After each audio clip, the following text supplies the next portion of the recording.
Okay, so this video right here, this is going to be a cool way.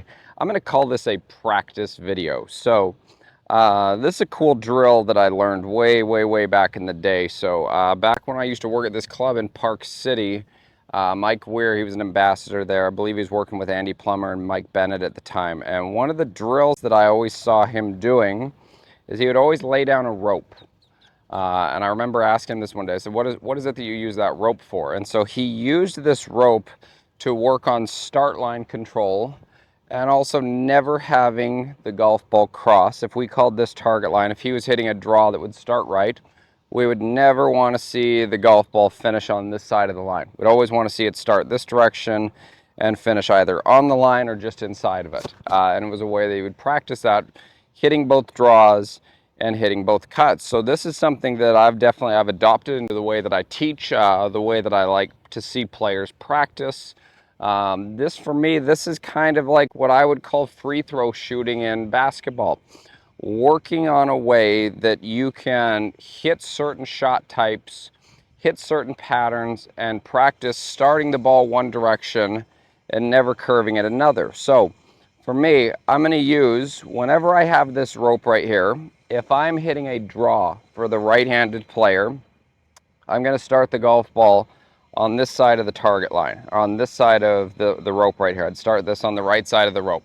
So I want to see every ball taking off down on this line, and I want it to curve from right to left, but I never want to see it cross this line. Now, if I'm hitting a cut, I would set this up over here on this side of the line.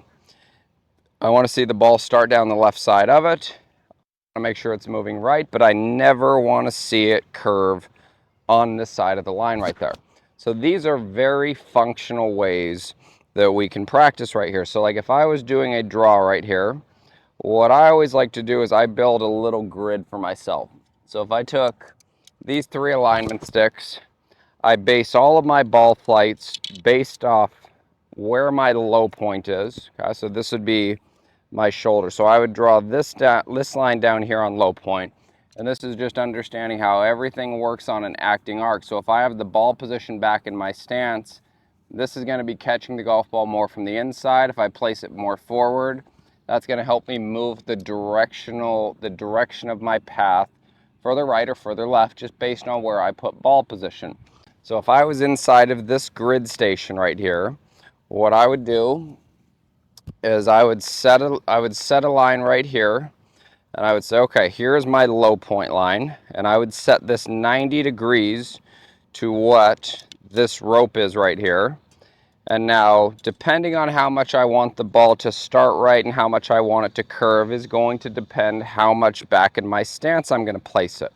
So what I would do here is, if that's where my golf ball was going to be, I would say, all right, I'm going to connect these two lines. If I point that one right there out at where the golf ball is, and I grab a smaller stick right in here, that would be, when I draw a 90-degree angle to that line, that would be my projected swing direction. So now if I took another stick right here and I went parallel to that, I would say, okay, my goal is to start the golf ball inside of this right here, but I want the golf ball to finish inside of this area right here. And when we first start doing this, we don't have to do all of this stuff at the highest speed that we could possibly do it. So from here, what I like about this type of a system right here, when we talk about how the golf club moves, so right here it would obviously be moving more in to out. What I like about practicing ball flights and hitting shot shapes like this mostly is I don't have to practice aiming way out here to the right and saying, okay, now I need to practice releasing the heck out of what my club face is doing. I know this yellow line, which is my ball position, and my swing direction line. I can say, all right, there's what square to that would look like. So that would start the golf ball just inside of where that stick is right there. I know I want it to draw a little bit, so I'm going to take the club face from there. I'm going to grip it closed about a degree or so. And then I get to make kind of my normal golf swing right there. And a lot of times it's just coming out here and actually see what the golf ball does, because this at least gives us the ability, one, from a technical standpoint, gives us the ability to problem solve a heck of a lot easier. It's like if we know that the golf ball is supposed to be starting this direction and where I place the face, it should be creating this amount of curvature. That gives me the ability to go back and problem solve if that didn't happen. If that's constantly happening, I'm probably doing something right. And then I can go into more play practice, practicing shots, just like what we would call shooting free throws in basketball, so that when I'm in that scenario on the golf course, I know how I'm supposed to set up, what it's supposed to feel like, and what I can actually expect out of it. So when I'm doing a draw right here, this would be kind of a stock draw right here for me. So I'd say, all right, there's my club face. There's where everything, so my club face is pointed there. Ball should start right. I can see where my direction is going to be meeting this on here. And I'm going to rehearse a couple of what my feels would be when I'm hitting this shot.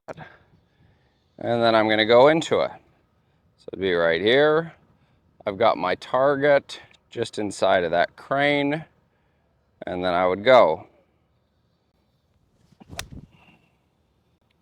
And that right there to me was an absolutely perfect draw right there. That was killer.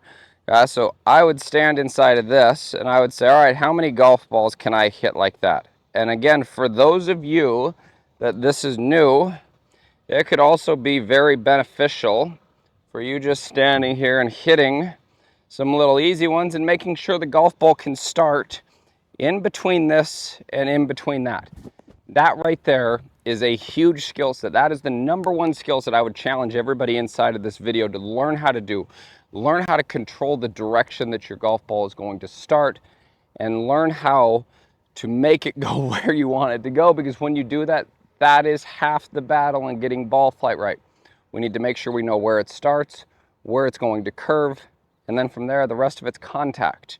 So if I did a little easy one right here and I was just working on that, I would go in here. I'd say, okay, so that ball was pretty good right there as well. May have finished a little bit more left than what I wanted, okay? So I would soften the face now on this. So if I do one more right here for you. So I'm going to soften the face here, add address. We'll do it again one more time. And so that right there, that was a lot better. That finished right on my target line there. So these are some of the ways that we can go into practicing shot shaping right here and how you can use this to really gain control over what your golf ball is doing. I hope you enjoyed this video today. Click that link below to subscribe. If you haven't, go ahead and click the other link I have right there. Watch that video on understanding setup for free. Look out for these videos every single Friday coming to you on YouTube. Thanks.